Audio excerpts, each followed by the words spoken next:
तो दोस्त इंट्रो हो गया? नहीं हुआ अभी। अस्सलाम वालेकुम, नमस्ते, सत श्री अकाल। उम्मीद करता हूँ ठीक होंगे, खुश होंगे। मैं हूँ तारिक नाज़ी, मेरे साथ मौजूद हैं। अस्सलाम वालेकुम, नमस्ते, सत श्री अकाल। I am rose.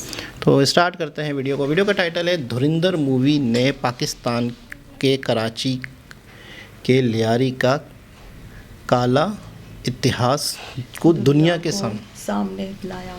स्टार्ट करते हैं वीडियो को। काला इतिहास।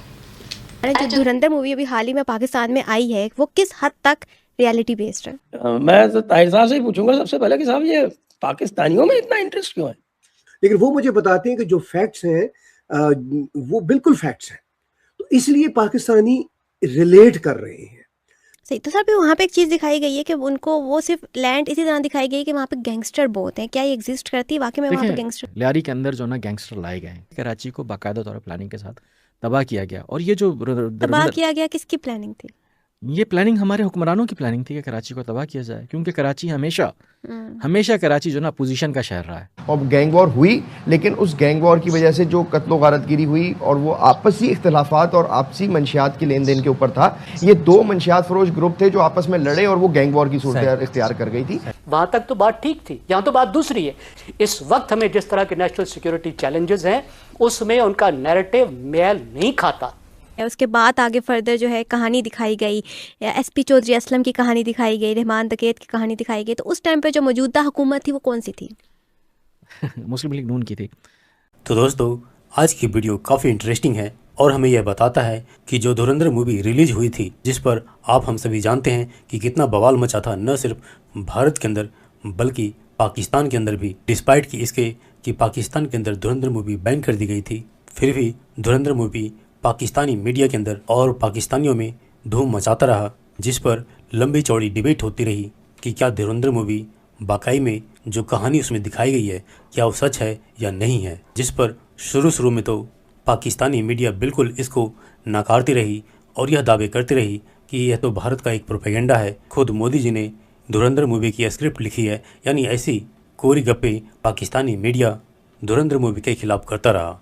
लेकिन इसके बावजूद धुरंधर मूवी का जो क्रेज है पाकिस्तानियों में बढ़ता ही रहा, जिसका अंदाज़ा आप इसी बात से लगा सकते हैं कि जैसे ही पाकिस्तान नेटफ्लिक्स पर धुरंधर मूवी रिलीज़ हुई, उसके बाद से ही धुरंधर मूवी नंबर 1 ट्रेंड करने लगी पाकिस्तान में। और अब पाकिस्तानी इसके ऊपर बातें कर रहे हैं, चाहे वो पॉडकास्ट में हो या मीडिया के अंदर, कि जो धुरंधर मूवी में दिखाई गई है इसमें कितना हकीकत है और कितना फसाना है, जिस पर ही आज की वीडियो काफ़ी इंटरेस्टिंग है। तो आइए देखते हैं इस लेटेस्ट पाकिस्तानी मीडिया की वीडियो को।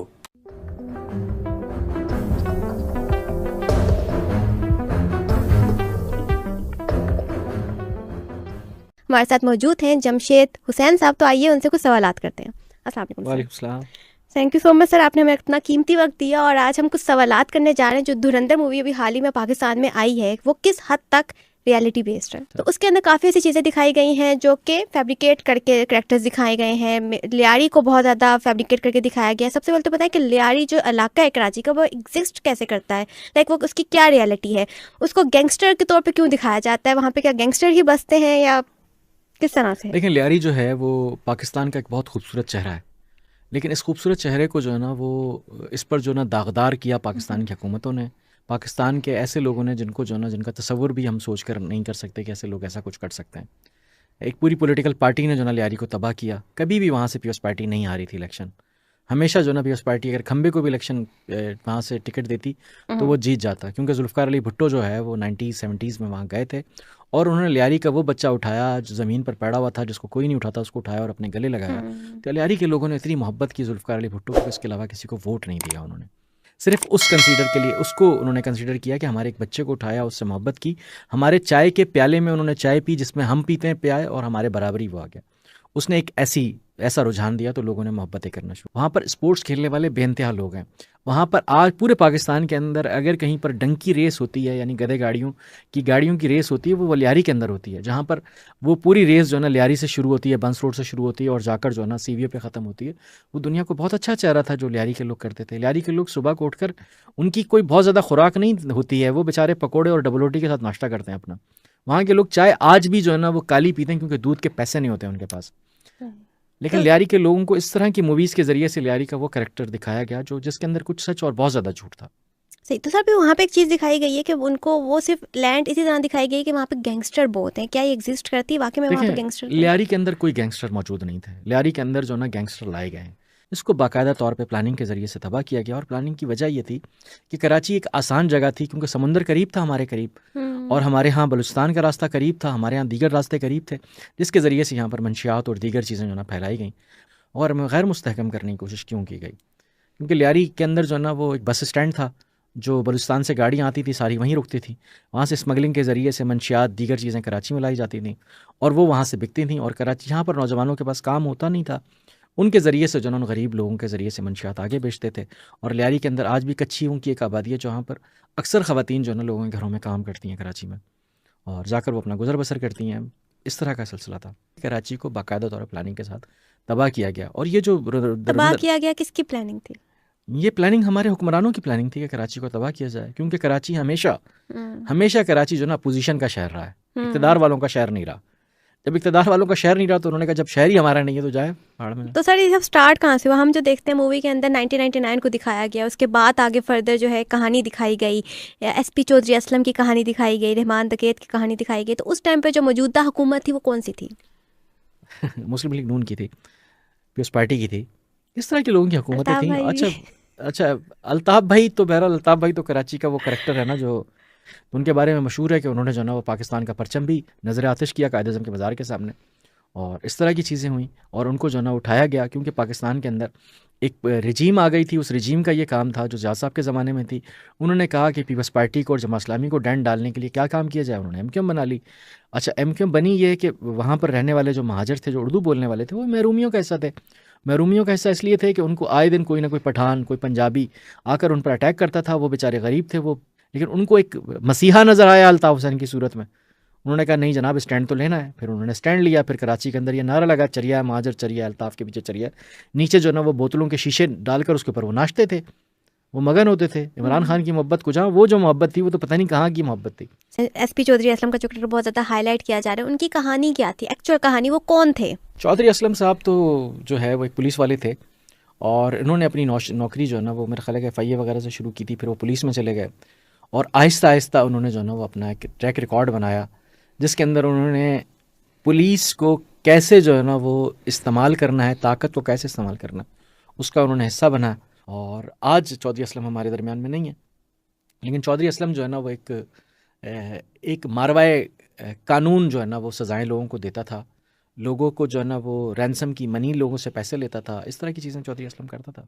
सही। तो सर अब ये भी हम सुनना चाह रहे हैं कि क्रिमिनल गैंग्स जो थे उनसे बहुत डरते थे, क्या बड़ा चैलेंज था? दरअसल क्रिमिनल्स भी चौधरी असलम के साथ होते थे ना। क्रिमिनल्स दरअसल है क्या, ये सारा काम तो रेकी पर होता है ना। क्रिमिनल्स को ही पता था कि चौधरी असलम जो है ना वो उसके पास हमारा कोई ना कोई खबरी मौजूद होगा जिसने हमारी खबर देनी है। तो चौधरी असलम वो वारदात करता था, चौधरी असलम मार देता था मौके पर। उसके बारे में मशहूर था कि वो जो है ना वो जो इनकाउंटर है वो डायरेक्ट इनकाउंटर करता था, और इनकाउंटर करने की वजह से लोग डरते थे, लोग पैसा लेते थे। आप अंदाज़ा लगाएं कि हमारे यहाँ एक बहुत बड़ा शोएब खान का नाम से एक नाम था, जो अंडरवर्ल्ड का डॉन था। चौधरी असलम का दोस्त था और वो जेल में मर गया। चौधरी असलम ने कैसे उसको वो किया, उस पर इल्ज़ाम ही चौधरी असलम पे लगा था उसका। इस तरह से बहुत सारे चौधरी असलम कई दफ़ा मुअत्तल हुआ। आप अंदाज़ा लगाएं चौधरी असलम की, अगर आज आप वर्थ देख लें चौधरी असलम की फैमिली की या चौधरी असलम के बाद, तो ये इतने सारे करोड़ों रुपए कैसे आ गए उनके पास? एक SSP के पास इतने पैसे आ सकते हैं कभी? कैसे आ सकते हैं?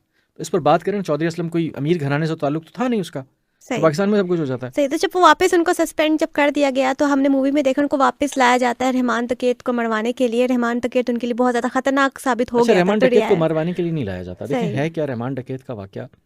रहमान डकैत तो एक बहुत ज़्यादा खूनखार किस्म का क्रिमिनल आदमी था, और उसने क्रिमिनल को वसअत देने के लिए उसने बहुत सारे लोगों का साथ लिया। उसने एक पॉलिटिकल पार्टी बनाई, अमन कमेटी करके नाम उसका दिया। और आपको पता है बेनज़ीर जब वहाँ से जब बेनज़ीर पर धमाका हुआ था कारसाज वाला, उसकी जब गाड़ी आखिर में निकाली थी तो कौन ड्राइवर था वहाँ पर? इस पे ही बात करने के लिए आगे उसका ड्राइवर था रहमान। यही वाला रहमान, यही रहमान डकैत। तो यानी कि जो हम सुनते हैं कि इसकी जो बेनज़ीर भुट्टो है उनकी डेथ के अंदर इनका भी हाथ है। नहीं, बेनज़ीर भुट्टो की डेथ में हाथ नहीं है, मैं कह सकता। बेनज़ीर भुट्टो की डेथ तो ये तो छोटे से कारिंदे थे। बेनज़ीर तो बहुत बड़ी यानी कि जो अफवाहें फैलाई गई हैं, बेनज़ीर तो बहुत बड़ी खातून थी। लेकिन ये जो कारसाज का वाक़या ना, साना कारसाज में, इसमें बेनज़ीर को निकाला था। सुना है हमने ये कि वो गाड़ी में जो है ना वो ड्राइव जो है ना रहमान कर रहा था, और रहमान डकैत ने जो है ना वो गाड़ी निकाल कर वो बिलावल हाउस पहुँचाई। और ये एक बहुत बड़ा एहसान था पीपल्स पार्टी एहसान पर, तो था शायद लेकिन, पीपल्स पार्टी ने उसको सर्व किया। लेकिन ये बात बिल्कुल तय है कि उज़ैर के साथ बैठकर, रहमान के साथ बैठकर पीपल्स पार्टी की जो हाई क़यादत है, जो बड़ी क़यादत है, उन्होंने बैठकर उनके साथ ये फ़ैसले किए। वो वहाँ जाते थे, उनसे डीलें करते थे और उनको कहते थे कौन सा कैंडिडेट खड़ा करना है। सनिया नाज जो है वो आजकल पीपल्स पार्टी में है, वो उस वक्त एमपीए थी और उस पर इल्ज़ामात थे क्या है क्या नहीं है, लेकिन वो आज भी उस पार्टी की कारकुन है। मैं ये नहीं कहना चाह रहा कि क्या है, लेकिन यारी को बुनियादी तौर पे तबाह करने की बुनियादी वजह पैसा था। जी जनाब। अच्छा, मैं इन भाई साहब की तकरीबन 90% बातों पर एग्री करूँगा। ऐसा ही है कि फ़िल्म के अंदर तो बाकायदा बहुत कुछ दिखाया गया है, जबकि था भी सही। इतना इतना लग्जरी, इतना ग्लैमर और इतना कुछ दिखाया गया है कि वो सच नहीं भी है। और दूसरी चीज़ है कि फ़िल्म के तौर पे बहुत कुछ मसाला करना पड़ता है। धुरिंदर को फ़िल्म बनाने के लिए लियारी को बहुत ज़्यादा मसाला लगा के पेश किया गया, मेरा एक अपनी राय है। दूसरा ये है कि कोई मतलब अब तो मेरे ख्याल में शायद बच्चों को पता है कि पीपल्स पार्टी का इनका ताल्लुक़ था और पीपल्स पार्टी का लियारी में बहुत असर है। अब शायद वक्त के साथ साथ कम होता जा रहा है, लेकिन ये है कि आज मुझे पता चला कि भुट्टो साहब ने बच्चे को वहाँ से गले लगाया, तो एक लोगों के दिलों में इसका मतलब है कि लियारी के लोग अगर किसी के साथ जुड़ते हैं, लियारी के लोग अगर किसी के साथ वफ़ादार होते हैं तो ऐसे वफ़ादार होते हैं। मतलब लियारी के लोगों की सोच का भी इससे पता चलता है कि एक दफ़ा अगर भुट्टो साहब वहाँ आए, उन्होंने वहाँ किसी बच्चे को उठा के अपने गले से लगाया, उनके साथ बैठ के चाय पी, आज तक लियारी वाले बलोच जो हैं वो पीपल्स पार्टी के दीवाने हैं, वही फॉलो करते हैं। तो इसका मतलब ये है कि ईमानदार लोग हैं, इसका मतलब है कि वफ़ादार लोग हैं लियारी वाले, यही साबित करते हैं ना उनको, ठीक है जैसे ना? वो करते कहते हैं ना कि खंबा खड़ा कर दो, पीपल्स पार्टी की तरफ से एक खड़ा हुआ है, काला चोरी क्यों ना हो। ये तो मशहूर था कि लियारी में अगर कुत्ता खड़ा हो जाए ना, कुत्ता, उसको पीपल्स पार्टी का टिकट दिया जाए कि तूने इलेक्शन लड़ना है पीपल्स पार्टी की तरफ से, तो लियारी वाले उसी को वोट देंगे। ये बड़ा मशहूर है हमारे यहाँ।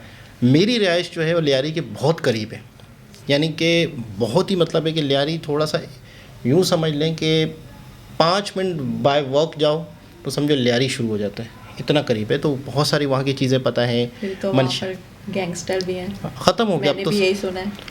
अब तो सही हो गया, बहुत मामलात हैं। लेकिन ज़्यादा ऐसे होता है, लोग खौफज़दा होते हैं वहाँ जाने से भी, सुनने से कराची के, कराची कह रही हैं आप, कराची के दूसरे इलाकों के लोग लियारी का नाम सुन के ही थोड़ा सा उन टेंशन में आ जाते हैं कि नहीं उधर नहीं जाना, ये वो उधर जाते नहीं है।